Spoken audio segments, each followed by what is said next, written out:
এই হত্যাকাণ্ডের সাথে যদি সেনাবাহিনীর প্রধান ওয়াকারের সংশ্লিষ্টতা থাকে তার বিচার হতে হবে। এর সাথে যদি আওয়ামী লীগের সংশ্লিষ্টতা থাকে তার বিচার হতে হবে। এর সাথে যদি হাসিনার সংশ্লিষ্টতা থাকে তার বিচার হতে হবে। মানে বাংলাদেশে শহীদ ওসমান হাদির হত্যাকাণ্ডকে কোনো ধরনের ইস্যু দিয়ে নাই করে দেয়া যাবে না। এরপরে আরেকটা জিনিস যেটা সেটা আপনারা জানেন যে ডিবির পক্ষ থেকেই জানানো হয়েছে যে শহীদ ওসমান হাদিকে হত্যা করবার জন্য 12 তারিখেই ওইখানে 5টা টিম ছিল, যারা একজন মিস করলে আরেকজন এই শুটটা করত। তো এই চার্জশিটে বাকি 4টা গ্রুপের কথা কই, যেই 4টা গ্রুপ বসেছিল শুট করবার জন্য। 5 তারিখে তারা বলেছে যে সেন্টারেও তারা গুলির অ্যাটেম্প নিয়েছে, কিন্তু তারা সেটাতে সক্ষম হয় নাই। 21 জনের একটা টিম এই মিশনে গিয়েছিল। তাহলে সেই 21 জনের যে মিশনের যে টিমটা গিয়েছিল তারা কোথায়? তারা চার্জশিটের ভিতরে নাই কেন? এখন আমাদের যেইটা আসলে কথা সেটা হচ্ছে শহীদ ওসমান হাদি অবশ্যই একজন সাধারণ জনগণ, কিন্তু ব্যক্তি বিশেষে অনেক সময় তিনি রাষ্ট্রের অনেক গুরুত্বপূর্ণ জায়গায় চলে যান। যেমন বাংলাদেশের নাগরিক হিসেবে খালেদা জিয়াও সাধারণ নাগরিক, অন্যান্য যারাও রয়েছেন তারাও সাধারণ নাগরিক, কিন্তু ব্যক্তি অনেক সময় গুরুত্বপূর্ণ স্থানে চলে যান।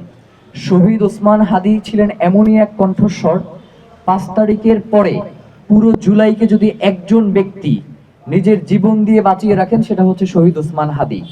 এই অন্তর্বর্তীকালীন সরকারকে, এত দুর্বল একটা সরকার, তাকে যদি কেউ শক্তি এবং সামর্থ্যে বলিয়ান রাখবার চেষ্টা করে যান তাহলে সেটা শহীদ ওসমান হাদি করে গেছেন। এখন আপনাদের কাছে আমাদের যেটা প্রশ্ন সেটা হচ্ছে আপনারা কি শহীদ ওসমান হাদির হত্যাকারীদের বিচার করবেন কি করবেন না, এটা আমাদের কাছে স্পষ্ট করেন। যদি আপনারা বলেন যে না আমরা শহীদ ওসমান হাদির হত্যার বিচার করব না, আমরা এক ধরনের পদক্ষেপ নেব।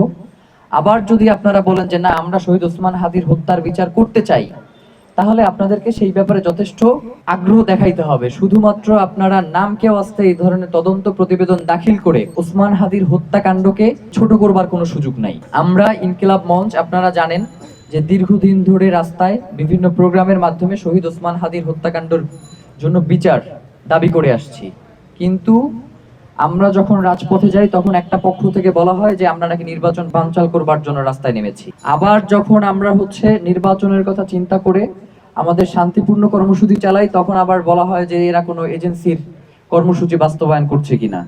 তা আমরা আপনাদেরকে স্পষ্ট করে বলে যাই যে শহীদ ওসমান হাদির হত্যাকাণ্ডের যদি বাংলাদেশে বিচার না হয় তাহলে আগামীর দিনে বাংলাদেশে অনেক কিছুই হবে না।